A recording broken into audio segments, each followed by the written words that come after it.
तो चलिए, वक्फ बिल के खिलाफ आपने मुस्लिम संगठनों का क्यूआर कोड तो देख लिया, लोग क्या सोच रहे हैं ये भी आपने देखा। जहां वक्फ बिल के खिलाफ मुसलमानों से राय दर्ज कराने की मांग की जा रही है, लेकिन सोशल मीडिया पर भी वक्फ बिल के खिलाफ मुसलमानों को भड़काने, डराने और उकसाने में कोई कसर नहीं छोड़ी जा रही। सोशल मीडिया पर एक वीडियो वायरल हो रहा है जिसमें कुछ मुस्लिम युवक हाथ में माइक और कंधे पर स्पीकर लेकर गली गली घूम रहे हैं। ये लोग मुसलमानों से वक्फ बिल पर राय देने के साथ साथ उन्हें भड़काने का भी काम कर रहे हैं। हम आपको वीडियो दिखा भी रहे हैं, अभी सुनवाएंगे भी, क्योंकि वीडियो में इन युवकों को यह कहते हुए सुना जा सकता है कि अगर यह नया वक्फ कानून आया तो मुसलमानों से उनकी मस्जिदें, ईदगाह, कब्रिस्तान सब कुछ छीन लिया जाएगा। पहले ही बता दे रहे हैं कि ऐसा हो जाएगा और आप मुखालफत करिए। सुनिए जरा कैसे भड़का रहे हैं। वक्फ बोर्ड तरमीमी बिल 2024 जो पार्लियामेंट में पेश किया गया है, पार्लियामेंट में इसको फिलहाल रद्द कर दिया गया है, पास नहीं हुआ। ज्वाइंट पार्लियामेंट्री कमेटी के अंदर ये मौजूद है और ज्वाइंट पार्लियामेंट्री कमेटी ने राय मांगी है। तो इसलिए तमाम हजरात से, तमाम खातीन से, तमाम मर्दों से, बहन भाइयों से सबसे गुजारिश है कि सब अपनी अपनी राय पेश करें। घर का कोई भी मेंबर खाली ना रहे।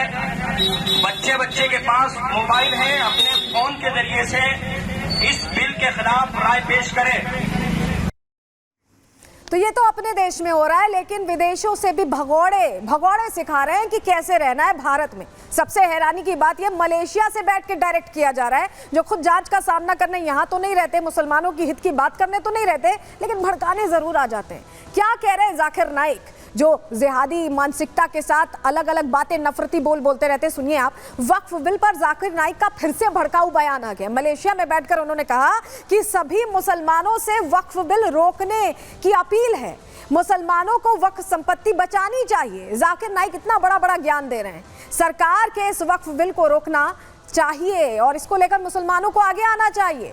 सरकार मुसलमानों की संपत्ति हड़पना चाहती है, ये बता रहे, खुद संपत्ति हड़प कर, मनी लॉन्ड्रिंग करके भागे हुए हैं और बता रहे हैं कि सरकार संपत्ति हड़पना चाहती है। मुसलमानों की भावी पीढ़ियों के लिए लड़ो।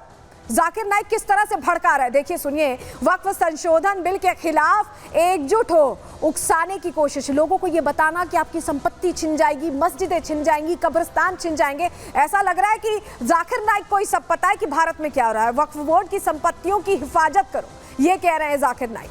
जबकि बहुत से ऐसे मुसलमान हैं जो चाहते हैं कि इसमें तब्दीली हो, क्योंकि अगर उनकी संपत्ति पर भी कब्जा हो जाता है तो कोई सुनवाई नहीं होती है। वक्फ की संपत्ति पर सिर्फ मुसलमानों का हक है।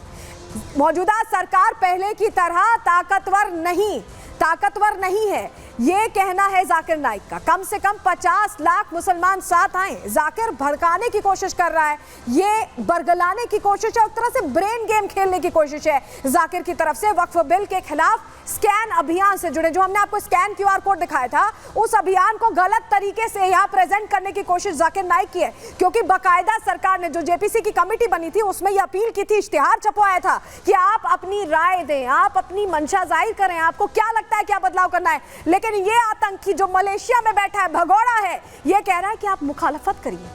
क्या बोल रहा है, सुनवाते हैं आप। You know, there are hundreds and thousands of mosques in the Waqf board, hundreds and thousands of madrasas, of graveyards. The total bank is 9.4 lakh acres, 41 billion square feet, 3,800 square kilometer. It may be worth billions and hundreds of billions of dollars. It is a big asset. And they're trying to eat this property, trying to put non-Muslim on the board. If, imagine, just one mosque, Babri Mosque, a couple of decades earlier, when it was taken away, there was a big hue and cry, there was a big commotion, there was riots.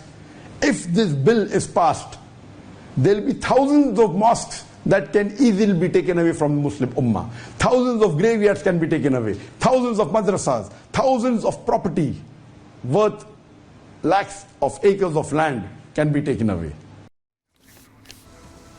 तो जिहादी जाकिर की जहरीली तकरीर तो आपने सुन ली, लेकिन भारत सरकार भी बिल्कुल क्लियर है और वर्जन सामने आ गया बीजेपी का कि किस तरह से हैसियत दिखाएंगे। सुनिए जरा गौरव भाटिया को।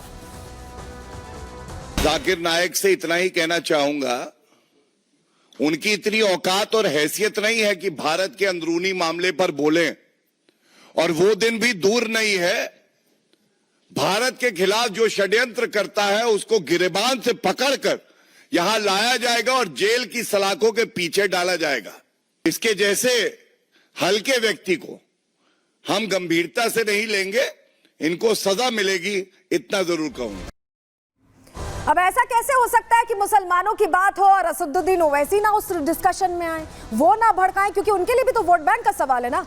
झूठा नैरेटिव कैसे फैला रहे हैं असदुद्दीन ओवैसी, सुनिए। याद रखो मुसलमानों, हमने एक मस्जिद को खो दिया, तुम और कितनी मस्जिदों को खोने के लिए तैयार हो। एक मस्जिद को हमने खो दिया। याद रखो, अगर ये खुदा ना खास्ता कानून बनेगा तो सिर्फ काशी मथुरा नहीं, कोई मस्जिद नहीं बचेगी भारत में जो झगड़े शुरू हो जाएंगे। मस्जिदों को बंद कर दिया जाएगा। कलेक्टर बोलेगा नहीं मस्जिद नहीं है, खानकाहों को, दरगाहों को बंद कर दिया जाएगा। मैं आपसे अपील कर रहा हूं, जो लोग वक्फ की जायदादों को बर्बाद करने आ रहे हैं, आप और हम मिलकर उनको इंशाअल्लाह बर्बाद कर देंगे सियासी तौर पर। ये बोलते बोलते आखिरकार सियासी तौर पर तो बोल ही दिया असदुद्दीन ओवैसी ने। अपना सच उन्होंने खुद जाहिर कर दिया कि वो क्यों ऐसे बोल रहे हैं। सियासी तौर पर बर्बाद करना चाहते हैं जिससे कि उनका वोट बैंक उसमें इजाफा हो। लेकिन गिरिराज सिंह ने भी बहुत माकूल जवाब दिया है, सुनिए।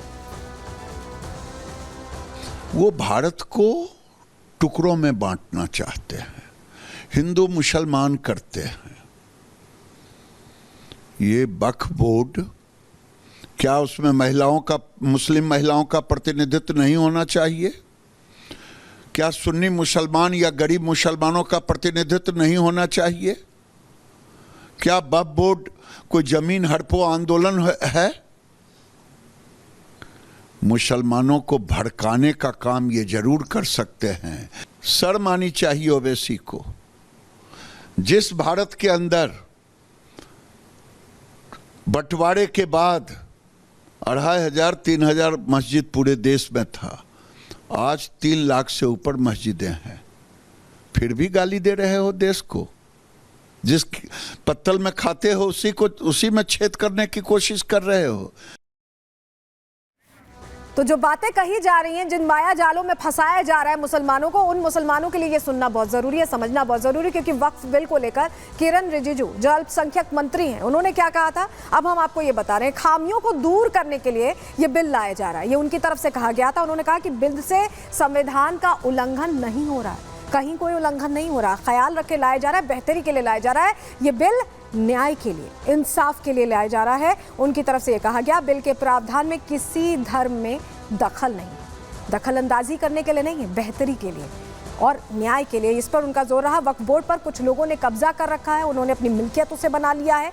बिल का समर्थन कीजिए, करोड़ों की दुआएं मिलेंगी, ये कहना है किरण रिजिजू का। और उसका जेपीसी बनाई भी गई। वक्फ बिल पहली बार पेश नहीं हो रहा है, उन्होंने ये भी कहा।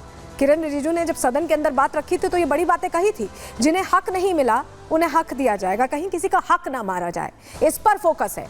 बिल से किसी का हक नहीं छीना जा रहा है, जिसका छिना है उसे वापस दिलाने की कोशिश है। वक्फ बोर्ड पर भी देखिए माफियाओं का कब्जा है, ये कहा था अल्पसंख्यक मंत्री ने।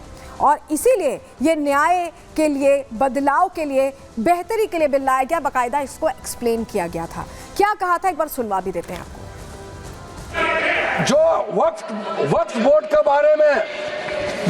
बारे में कई लोगों ने जिक्र किया है, लेकिन प्राइवेटली इसमें भी कई ऐसा नेता है जो मुझे आके कहा है कि देश में जितना स्टेट वक्फ बोर्ड है सब माफिया लोगों ने कब्जा कर लिया है। ये बहुत लोग कह रहे हैं, आज सदन में नहीं कह रहे हैं, सदन में अपना अपना पार्टी का दबाव या किसी के डर से या वोट बैंक का चक्कर से नहीं बोल रहा है, मगर प्राइवेटली हर एक मुसलमान आकर के कहता है। नाम मत बताना, नाम तो हम बताएंगे नहीं सर। मैं आप लोगों का पॉलिटिकल इश्यूर में खराब नहीं कर दूंगा। कौन कौन सा एमपी ने मुझे आके बताया कि पार्टी विरोध कर रहा है लेकिन अंदर से हम साथ दे रहे हैं, मैं नाम नहीं लूंगा। मैं नाम लेकर के इन एमपी साथियों का पॉलिटिकल करियर को मैं बर्बाद नहीं करूंगा सर।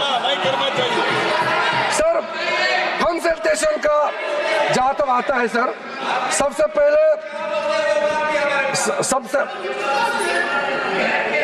बस हो गया सर। कंसल्टेशन हमने कई लेयर्स में कंसल्टेशन किया है सर, ऑफिशियल लेवल में, पॉलिटिकल लेवल में, स्टेट गवर्नमेंट का रिप्रेजेंटेटिव से और इंडिविजुअल लेवल में बहुत वाइड कंसल्टेशन देश भर में हम लोगों ने किया है सर।